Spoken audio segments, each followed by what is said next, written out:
أيها الإخوة، الشيطان يتدرج في إغواء بني آدم،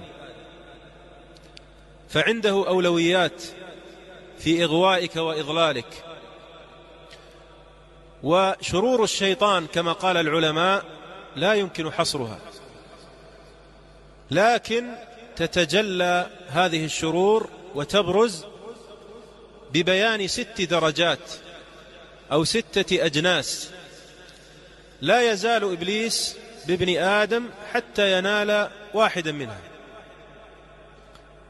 فأولى هذه المراتب مرتبة الكفر والشرك والعياذ بالله، فيحرص إبليس على أن يوقع الإنسان في الشرك والكفر، لأن الشرك والكفر أعظم ذنب عصي الله به. فإذا أشرك الإنسان ضمن إبليس أنه من أصحاب النار، وأنه سيكون خالدا مخلدا في نار جهنم. فإذا عجز إبليس عن هذه المرتبة وكتب الله عز وجل لهذا العبد الإسلام، انتقل معه إلى المرتبة الثانية بعد الكفر والشرك، وهي البدع والخرافات. لأن البدع أيها الإخوة هي بريد الكفر، والبدع أحب إلى إبليس من الفسوق والمعاصي الشهوانية. ولذلك أثر عن سفيان الثوري رحمه الله أنه قال: البدعة أحب إلى إبليس من المعصية، فالمعصية يتاب منها والبدعة لا يتاب منها. أي أن المبتدع عندما يبتدع في دين الله عز وجل لا يستغفر ولا يتوب، لأنه يعتقد أن هذا الفعل فعل حسن وأنه قرب إلى الله عز وجل، فهو يتعبد إلى الله، يتعبد لله تبارك وتعالى بالبدع. أما العاصي فهو على وجل وخوف ورجاء من الله عز وجل، فهو يسأل الله أن يرزقه التوبة ويستغفر الله من هذه الذنوب. فإذا كتب الله للعبد أن يكون سنيا سليما من هذه البدع والمحدثات، انتقل معه إبليس إلى المرتبة الثالثة، وهي كبائر الذنوب. فكبائر الذنوب أمرها عظيم وشأنها خطير، فهي مما يوبق العبد والعياذ بالله ويهلك العبد، فيوقع العبد في الفواحش وفي الكبائر كالزنا والربا وغير ذلك من الكبائر، وهي كثيرة. فإذا سلم الله عز وجل هذا العبد وكان سالما من هذه الكبائر، انتقل معه إبليس إلى المرتبة الرابعة، وهي صغائر الذنوب.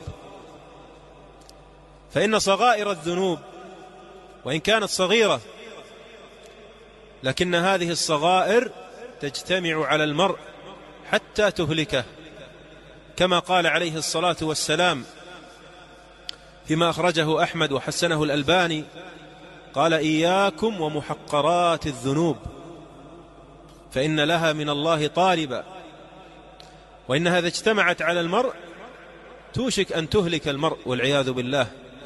ولذلك قيل: خل الذنوب صغيرها وكبيرها ذاك التقى، واصنع كماش فوق أرض الشوك يحذر ما يرى، لا تحقرن صغيرة إن الجبال من الحصى. فهذه الصغائر خطيرة، إذا كثرت عند المرء أهلكته والعياذ بالله. فإذا عجز إبليس عن هذه المرتبة أيضا، وكان العبد مسلما تقيا بعيدا عن كبائر الذنوب وعن المعاصي، انتقل معه إلى المرتبة الخامسة، وهي المباحات. فضول المباحات يجعلك تتوسع في المباحات، هي مباحة، ولكن التوسع في هذا المباح والاسترسال معه يفوت على العبد مصالح كثيرة في دينه، فيخرج ويكون خراجا ولاجا، يذهب هنا وهنا ويفوته الخير الكثير، لا يحرص على التعلم، لا يحرص على العبادة، لا يحرص على ما ينفعه في أمر دينه، تراه منشغلا باللهو بحجة أن هذه الأمور مباحة، وقد فاته الخير الكثير وسبقه أناس كثر. فالجنة أيها الإخوة درجات كما أن النار دركات. فإذا عجز إبليس من هذه المرتبة أيضا، وكان العبد مسلما حريصا تقيا شحيحا بوقته، انتقل معه إلى المرتبة السادسة. ما هي؟ أن يشغله بالمفضول عن الفاضل. إبليس يبقى معك إلى آخر رمق حتى يظفر منك ولو بانحراف يسير، فيشغلك بالمفضول عن الفاضل. سبحان الله، عبادة يدفعك إليها، لأنه حريص على أن يبعدك عن العبادة التي هي أفضل من هذه العبادة. لا شك أن العبادات تتفاوت، فمنها ما هو أعظم في النفع من غيره. فمثلا قيام الليل، هذه عبادة عظيمة وجليلة لا شك في ذلك، لكن نفعها قاصر على العبد،